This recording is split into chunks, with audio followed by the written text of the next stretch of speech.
Hello everyone, welcome to sqadia.com. My name is Dr. Saima Mushtaq and our today's topic of ENT is nasal endoscopy.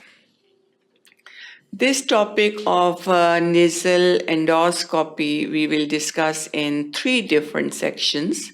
In the first section, we will talk about the diagnostic nasal endoscopy for the diagnosis. Tests can be done for the diagnostic purposes and for the therapeutic purposes, for the treatment purposes.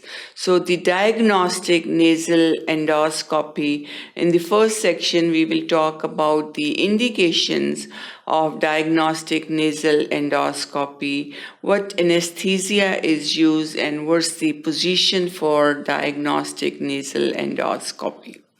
Then we will also discuss the instruments used for nasal endoscopy and the techniques of nasal endoscopy, and also what are the complications of the diagnostic nasal endoscopy. Then in the second section, we will discuss the endoscopic sinus surgery and what are the indications of endoscopic sinus surgery, contraindications, anesthesia and position. And also we will discuss the postoperative care of the patient and what are some complications that can occur as a result of endoscopic sinus surgery.